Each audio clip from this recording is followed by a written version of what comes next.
Solo: A Star Wars Story is the latest film in the Star Wars...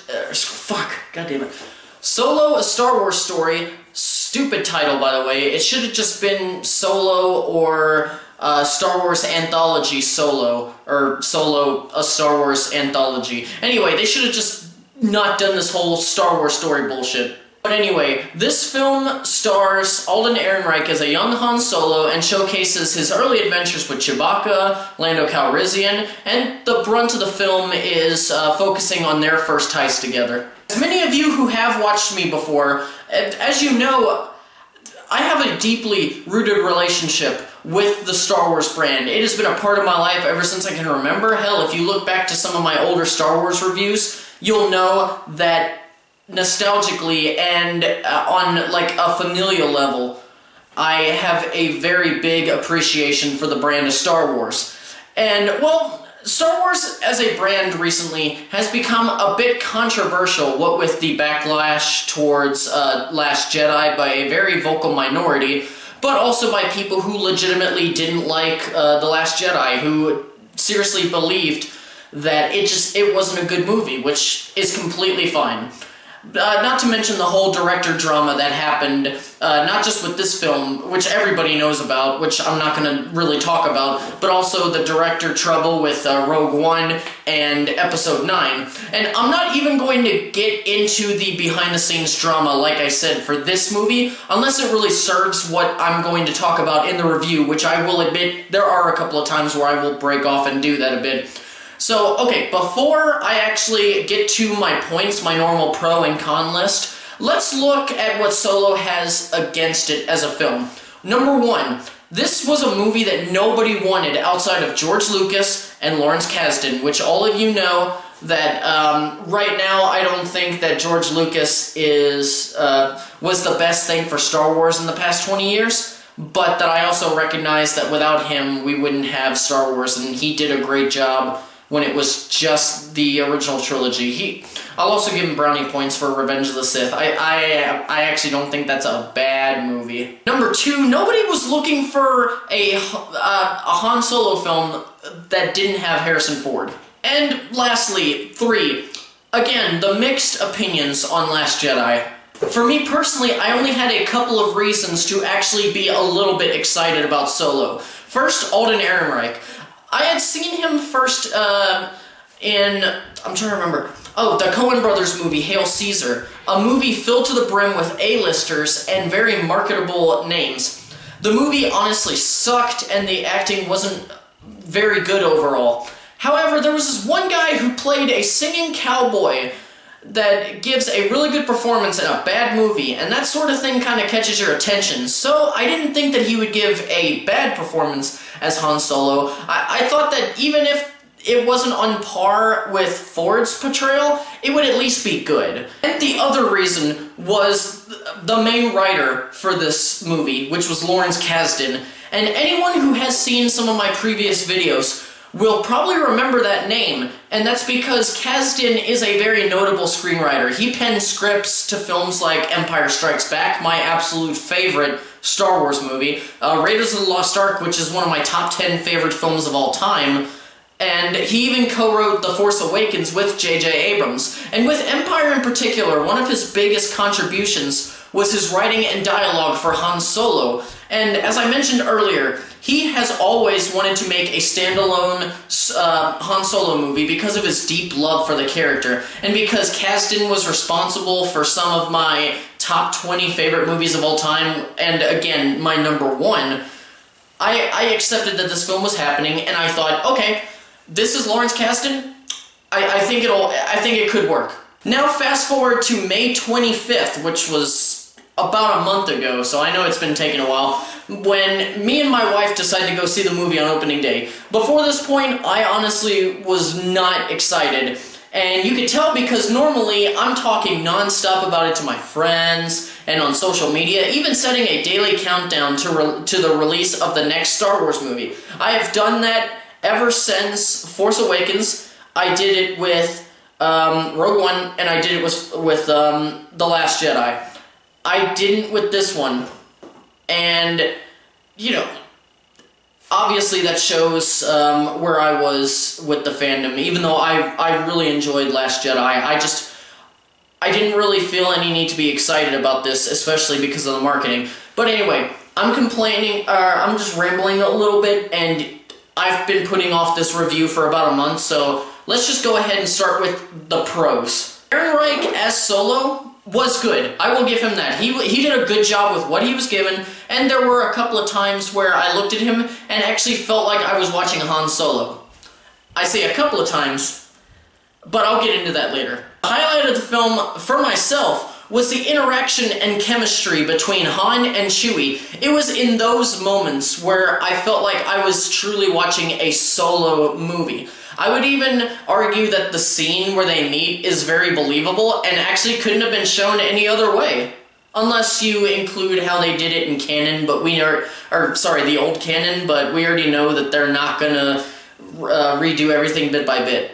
Donald Glover as Lando is definitely a highlight for the film as well, and his character was written almost exactly as Lando should have been written, which was great. However, I will complain later, this next part I'll actually make Tiny Khan. I'll turn it into Khan 1.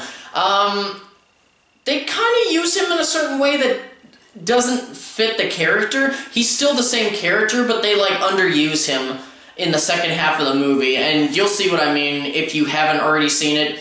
And if you're not going to see it, I mean, it's up to you. Paul Bettany as Dryden Voss, a crime lord who sets up the job for the main group of characters to accomplish. His character he's kind of a bit of an enigma for me at first, from the moment that he showed up, and I really enjoyed it because Bethany was giving such a good performance, and Voss was so unpredictable that I never knew where he was going and what he was going to do next, which honestly terrified me. And go ahead and shove in Khan 2. In the last few minutes of the movie, he becomes very predictable, and it just gets really boring. There's about a 10 to 15 minute piece of the film where I begin loving everything that's happening, and that was during the Kessel run. The visuals were great, the cinematography was wonderful, the acting is stellar, and the comedy was awesome, and I was really pumped throughout, without any spoilers about the entire thing.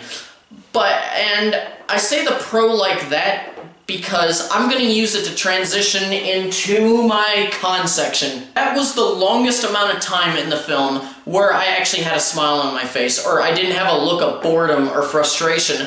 The story is just really boring for the most part, and when you make a movie centered on one of cinema's greatest and most iconic characters, I expect it to justify its own existence, and this film just feels hampered by things we as Star Wars fans expect to happen, as well as what we are hoping that they'll explain and show things that have been hinted, in films before, like the Kessel run, like Han and Chewie meeting, and because of this, the character of Han Solo never gets developed. It's as though they were relying on us to just accept it, because we've seen the character many times before, and that goes back to what I said earlier about Alden Ehrenreich.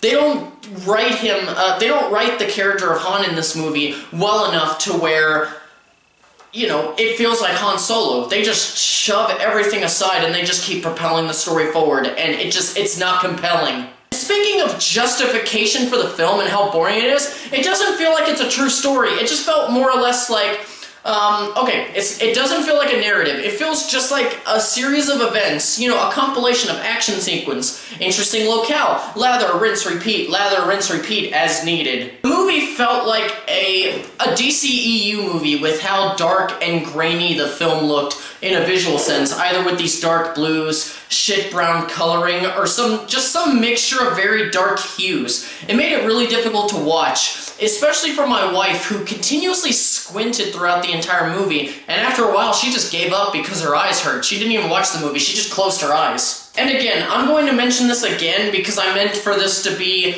its own con, but I just had to complain about it early, but I mentioned that a couple of times I saw Han Solo instead of just seeing someone else who was playing the part. And that in no way is Ehrenreich's fault. That is just the overall writing of the dialogue and the characters around him. Instead of showing us why he's arrogant charismatic and a scoundrel. Characters would actually use those words to define him and describe him in conversation, and it just gets super fucking annoying super fast. And it doesn't help that his character was not really written to be Han Solo. And one of my favorite things about the character in the original trilogy was how he felt like he was kind of superior to others, that everyone was stupid because they didn't do things the way that he thought they should be done, which showed off the arrogant side of his character by showing, not telling. Exposition is a nuance when, a nuance. It's a nuisance when it's not done right, and also, we wouldn't have noticed necessarily the arrogance so much because Harrison Ford was just so charming in the role that, you know, he'd do something stupid or rude, and we would just be like, he's so cool. Getting away from all of that and into other performances, we have Emilia Clarke as Kira, who is Han's love interest in the film, which that was never a spoiler in the first place. Everybody knew that that was going to happen. Emilia Clarke doesn't give a great or necessarily bad performance. I just didn't think that her performance necessarily justified her presence in the movie. Not to mention the fact that her character was not written very well.